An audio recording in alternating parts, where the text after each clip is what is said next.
Hello दोस्तों, voice of unity के एक और शो में आप सबका स्वागत है।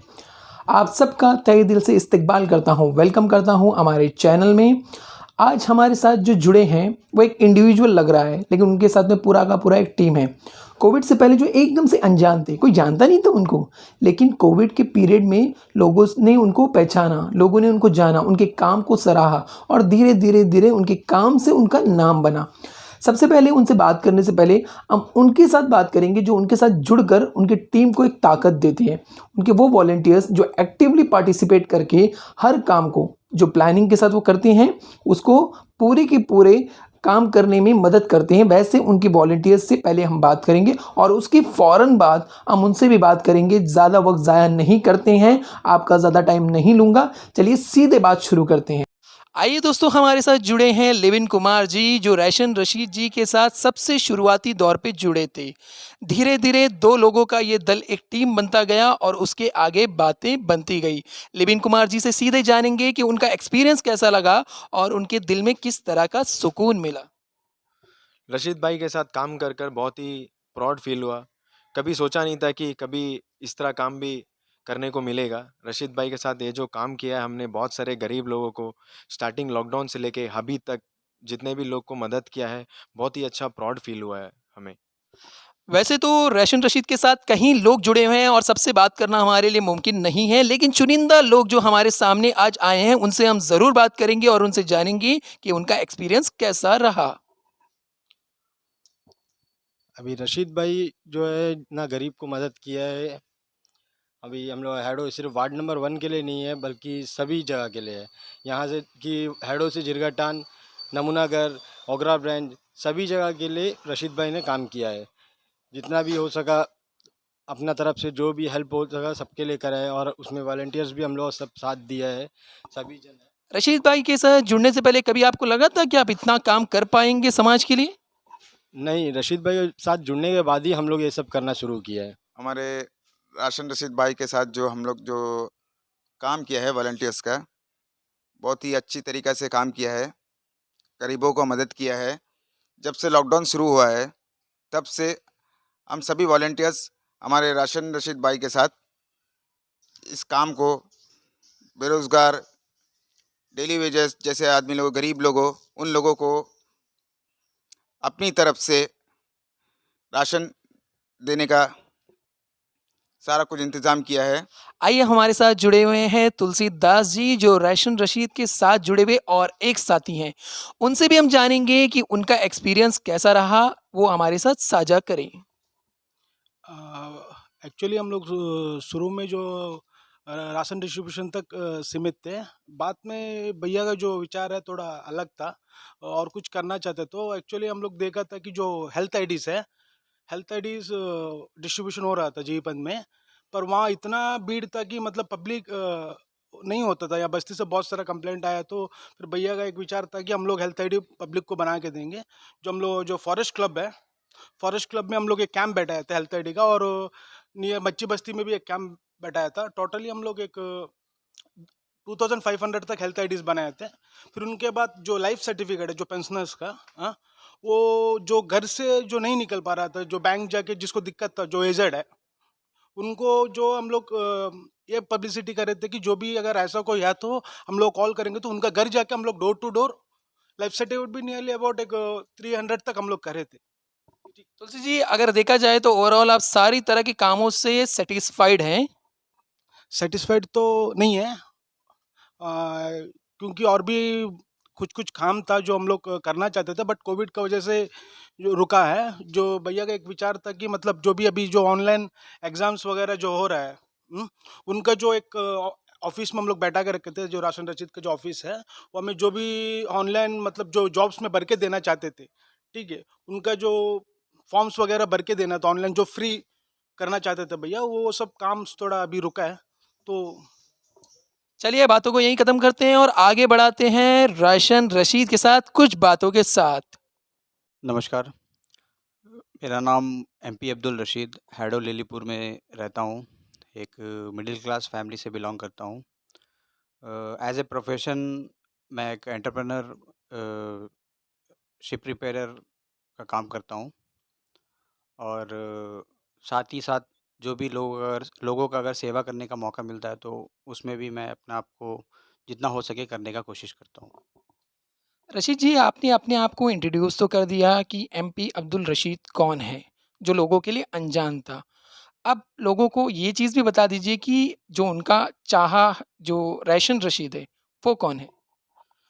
एक्चुअली राशन रशीद का जो नाम है ये मुझे लोगों से ही मिला है। ये लोगों का प्यार था।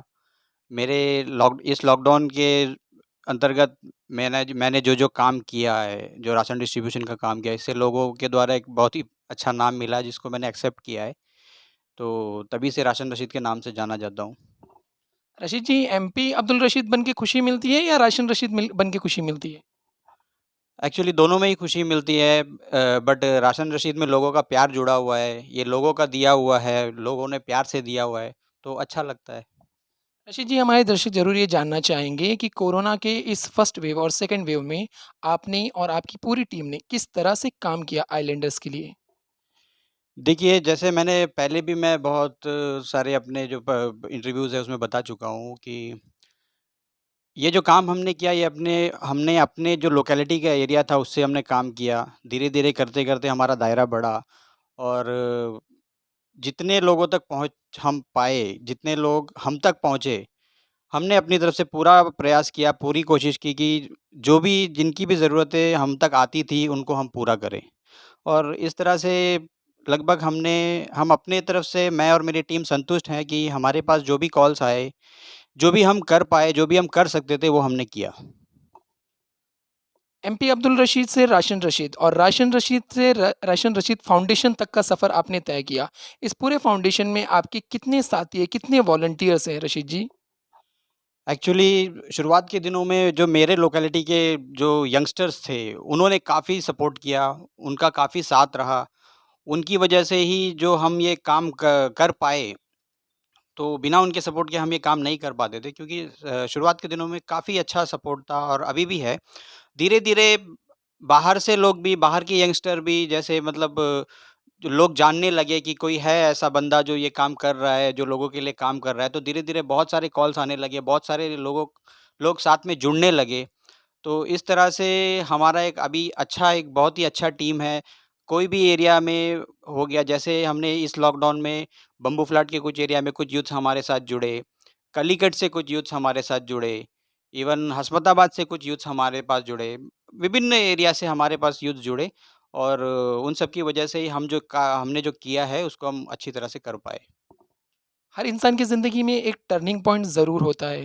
वो कौन सा टर्निंग पॉइंट था आपकी ज़िंदगी में, जो आप समाज से इतना जुड़ाव बना के उनके लिए काम करने के लिए सामने आए? देखिए, ये जो कोरोना का जो पीरियड हम जो गुज़र रहे हैं, तो स्टार्टिंग में जैसे कि आपको भी पता है हमारे पोर्ट ब्लेयर में डेली वेजेस अर्नर जो है वो बहुत ज़्यादा है और हमारा कोई एक तो हमारा आधा परसेंटेज जो लोग हैं वो सर्विस में गवर्नमेंट सर्विस के साथ जुड़े हुए हैं और कुछ लोग बिज़नेस करते हैं, कुछ अपना कुछ छोटा-मोटा काम करते हैं। तो इस लॉकडाउन की वजह से काफ़ी लोग प्रभावित हुए, बहुत जो डेली वेजेस अर्नर थे, उनको काफ़ी मुश्किलों का सामना करना पड़ा।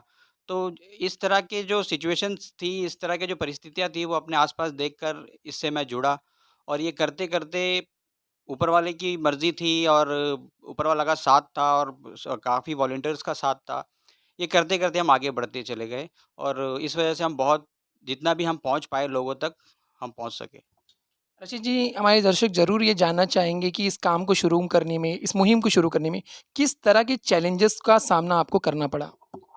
देखिए, शुरुआत में तो बहुत सारे चैलेंजेस का सामना करना पड़ा। शुरुआत में जैसे जो भी कुछ दुकानें खुली हुई थी, उनसे हम सामान लेके देते थे। लेकिन जब हमारा दायरा बढ़ा, जब लोगों का जो रिक्वायरमेंट बढ़ा, जब लोगों का कॉल्स हम तक आने लगा ज़्यादा, तो फिर हमने अपने ही बे एक मेरा एक अंडर कंस्ट्रक्शन घर था, उसी को हमने गोडाउन बनाया, मार्केट से मटेरियल परचेज़ करके लेके आए। एक तरह का पूर्ण व्यवस्था से हमारा यहाँ पे टीम असाइन हुआ, जो परचेज़ करके लाते थे, जो पैकिंग करते थे और साथ में मेरा भी निरीक्षण रहता था, मैं भी रहता था और डिस्ट्रीब्यूशन के लिए भी जाते थे। तो एक काफ़ी अच्छा चैलेंज था, जिसको हमने काफ़ी अच्छे तरीके से लिया और इसको हमने पूरा किया।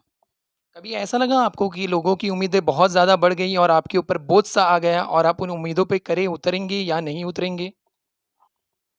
देखिए, कभी ये जो आपने जो सवाल किया, बहुत अच्छा सवाल किया। हर एक इंडिविजुअल का एक अपना लिमिट होता है। तो हमारे इंडिविजुअल कैपेसिटी के हिसाब से हम जो भी कर पाए, जो भी हम करना चाहते थे, वो हमने किया। अब हो सकता है कि शायद आगे जाकर अगर ये इसी तरह की परिस्थितियाँ रही, तो शायद हमको भी कुछ कठिनाइयों का सामना कर कर प ब पड़ सकता है। तो एक्चुअली ये जो भी हमने किया, ये अपने अपने ही सेल्फ जो सेविंग्स था हमारा, उसी से किया। हमने डोनेशंस वगैरह भी बहुत कम, अपने जो बहुत ही क्लोज़ फ्रेंड्स थे, सर्कल्स थे, उनसे कुछ डोनेशन मिला हुआ था। बाकी जो भी है हमने ये अपने ही पूरे अपने फंड से ही किया। तो अगर आगे इस तरह की परिस्थितियाँ रहती है तो शायद कुछ कठिनाइयाँ हो सकती है, लेकिन उसके लिए भी हम लोग प्रयास कर रहे हैं कि हम लोग एक फाउंडेशन बना रहे हैं। ऑलमोस्ट बन चुका है, तो देखते हैं आगे अगर फाउंडेशन हो जाता है तो फिर हम लोग और लोगों का मदद कर सकते हैं। कोरोना की पहली लहर और दूसरी लहर कुछ लोगों के लिए आपदा थी, तो कुछ लोगों के लिए अवसर था। रशीद जी, कई लोगों को ऐसा भी लगता होगा कि इसमें जो लोग काम कर रहे हैं, बढ़-चढ़कर उन्होंने नाम बनाने के लिए काम किया। तो क्या आपके बारे में भी ये कहना सही होगा कि आपने सिर्फ़ नाम बनाने के लिए सारे काम किए? देखिए, इसका जवाब तो मैं आपको नहीं दे सकता। ये इसका जवाब आपको जो जो लोग हैं, जो मेरे बारे में बोलते हैं, या फिर आप भी जो सोशल मीडिया में देख रहे हैं, उसमें आपको पता चल जाएगा। मैं तो ये नहीं बोल सकता कि मैंने नाम बनाने के लिए किया। अगर कुछ लोग बोलते हैं, तो ये उनकी अपनी सोच है, उसमें मैं कुछ नहीं कर सकता। और नाम बनाने के लिए वैसे मेरे हिसाब से कोई अपना फंड से इतना अगर करना है, अगर नाम बन भी रहा है, तो मेरे हिसाब से दिक्कत भी नहीं होनी चाहिए। रशीद जी, हर कोई अपने सामने जो चीज़ गुज़री है, उसमें एक लीडर तलाशता है। हैडो के लोगों ने भी रशीद को रोशन रशीद बनते हुए देखा है। तो क्या वो लोग आपको एक लीडर के तौर पे देखते हैं अभी? देखिए, रिक्वायरमेंट्स तो बहुत सारा आता है, क्योंकि देखिए मेरा कोई इंटेंशन नहीं था लीडर बनने का। अगर मेरा लीडर बनने का कोई इंटेंशन रहता, क्योंकि आपने देखा होगा मैं कोई भी पॉलिटिकल पार्टी के साथ मिल के काम नहीं किया। जो भी था मैं अपने इंडिविजुअल कैपेसिटी में काम किया। और अगर लीडर बनना होता तो मैं खुद अपने एरिया में ही काम करता। नियर अबाउट मैं आपको एक बात बता दूँ, मैंने मेरा जो डिस्ट्रीब्यूशन हुआ नियर अबाउट 60 टू 70% आउटर हुआ, जो मेरे एरिया से बाहर था। तो लोग तो उम्मीद करते हैं, देखते हैं आगे वक़्त है, आगे हम क्या कर सकते हैं, जो वक़्त जैसा चलेगा वैसा हम देखते हैं आगे। एक आम आदमी से सोशल वर्कर की तरफ आपने सफ़र तय किया। सोशल वर्कर से राजनेता बन सकते हैं क्या? देखिए, राजनेता तो बहुत दूर की बात है, हमको आप सोशल वर्कर ही फ़िलहाल रहने दीजिए। तो आगे जो होगा वो हम कुछ बोल नहीं सकते हैं, जो लोगों का जो सोच है, जो लोग कुछ लोग चाहते हैं कि मतलब पॉलिटिक्स में आएँ, इलेक्शन कंटेस्ट करें, कुछ लोग चाहते हैं कि ना आप नहीं करें। देखते हैं आगे, अगर पब्लिक अगर चाहती है, अगर आना है, अगर मुझे भी लगता है, तो देखते हैं आगे। रशीद जी, थर्ड वेव आने की संभावनाएँ जताई जा रही हैं। इसको लेके आपकी क्या तैयारी है और प्रशासन से आप क्या कहना चाहेंगे? प्रशासन की तैयारी तो भरपूर तैयारी प्रशासन अपनी तरफ से कर रही है। नियर अबाउट 300 बेडेड एक हॉस्पिटल भी बन रहा है, 300 बेडेड हॉस्पिटल बन रहा है। और 3 3 ऑक्सीजन प्लांट्स भी लग रहे हैं। I think Port Blair, Mayabunder and Campbell Bay. तो प्रशासन तो अपनी तरफ से तैयारी कर रहा है। और कुछ अगर जो एयर कैरियर्स है, उन पे भी अगर इसी जिस तरह से कड़ी निगरानी रखी जा रही है, जो आरटीपीसीआर और वो जो टेस्ट को लेके, अगर उसको भी कंटिन्यू करके अगर करें तो हमारा आइलैंड सुरक्षित रह सकता है। आपके इतने अच्छे काम करने की जो वजह है, उसका पीछे का जो चेहरा है, वो आपका पूरा टीम है। आप इसका पूरा क्रेडिट किसे देना चाहेंगे? देखिए, कोई भी इंडिविजुअल जो मैंने किया है, कोई भी इंडिविजुअल नहीं कर सकता। क्यों इसलिए मैं बोल रहा हूँ नहीं कर सकता, बिना टीम के। बिना टीम के कोई नहीं कर सकता, मैं भी नहीं कर सकता था। ये जो भी हमने काम किया है, इसका पूरा श्रेय मैं अपनी टीम को देता हूँ। अगर मेरी टीम नहीं होती तो इंडिविजुअली किसी की बस की बात नहीं है कि इतना सब कुछ कर ले और इतना सब कुछ लोगों तक पहुँचे। प्रशासन ने जिस तरह के कदम उठाए हैं, उसको आप किस तरह से देखते हैं रशीद जी? प्रशासन का समय-समय पर काफ़ी सराहनीय काम किया है प्रशासन ने कोविड को रोकने के लिए। तो प्रशासन का काफ़ी सहयोग था इस कोविड को रोकने में। और जो भी समय-समय पर जो नोटिफ़िकेशन के ज़रिए या फिर जो पाबंदियाँ लगाई गई, वो लोगों के लिए काफ़ी लाभदायक थी इस कोविड। अभी जो हम बहुत पॉजिटिव केसेस में बहुत नीचे आ गए हैं, नियर अबाउट अभी शायद हमारा 11 या 12 केसेस है। तो समय-समय पे पर जो पाबंदियाँ थी, ये प्रशासन की तरफ से ये काफ़ी कारगर थी। राशन डिस्ट्रीब्यूशन के बाद अगर थर्ड वेव आया हो या ना आया हो और चीज़ें सामान्य हो, तो आप एक इंडिविजुअल के तौर पे समाज के लिए क्या करना चाहेंगे? देखिए, जैसे मैंने आपको पहले बताया कि हम अभी अपना एक फाउंडेशन स्टार्ट कर रहे हैं। उसके बाद में फाउंडेशन जैसे स्टार्ट हो रहा है हमारा, तो हम और नीडी पीपल्स तक पहुँचने की कोशिश करेंगे। हेल्थ रिलेटेड इश्यू हो गया, एजुकेशन रिलेटेड इश्यू हो गया, मतलब जो भी हमारे आइलैंडर्स का जो भी इश्यू है, हम उन तक पहुँचने का कोशिश करेंगे और अपनी तरफ से पूरा उनको सहयोग करने का कोशिश करेंगे। क्या आपको लगता है जैसा आपने कहा कि आप बिज़नेस से जुड़े हुए हैं, अपने बिज़नेस को मेंटेन करना और साथ ही साथ इतने सारे कामों को अपने कंधों पे लेना, इसको आप खुद बैलेंस कर पाएँगे? नहीं, इसीलिए मैंने आपको कहा कि ये जो है किसी के बस की बात नहीं है, क्योंकि जब तक आपके पास अच्छे वॉलंटियर ना हों, तो इसका मैं पूरा श्रेय अपने वॉलंटियर्स को देता हूँ। हाँ, ये बात तो है कि बिज़नेस थोड़ा इफ़ेक्ट पड़ता है, बट जब आपके काम को आपके काम से किसी मासूम के चेहरे पे मुस्कुराहट आती है, तो वो बैलेंस हो ही जाता है। बहुत बड़ी बात कह दी है रशीद जी आपने और ये चीज़ें जानकर मेरे ख्याल से आप ही के जैसे कहीं हमारे युवा इंस्पायर होंगे। आखिरी एक सवाल रशीद जी आपसे कि हमारे यंगस्टर को लेकर अभी जो यंगस्टर हमारे आइलैंड्स में हैं, उनको लेकर आप क्या कहना चाहेंगे? हमारे आइलैंड्स का जो यंगस्टर है, मैक्सिमम यंगस्टर जो है वो काफ़ी अच्छी राह पे जा रहे हैं, क्योंकि ये कोविड के टाइम पे मैंने देखा, बहुत लोग बढ़-चढ़ कर आगे आए। इवन यंगस्टर अपनी तरफ से उन्होंने जितना हो सके कोशिश किया। नियर अबाउट अपना उन्होंने मेरे पास ऐसा-ऐसा वाक़या है कि यंगस्टर मुझे कॉल करते थे, भैया हम लोगों को भी ऐसा डिस्ट्रीब्यूशन करना है, और वो लोग खुद अपने पॉकेट मनी से कलेक्शन करके राशन आइटम कलेक्ट करके डिस्ट्रीब्यूट करते थे। तो ये हमारे आइलैंड्स के आने वाला वक़्त के लिए बहुत अच्छी बात है।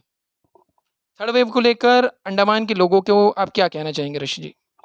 देखिए, थर्ड वेव से अगर बचना है, तो खुद अपने आप को ही आपको बचाना पड़ेगा।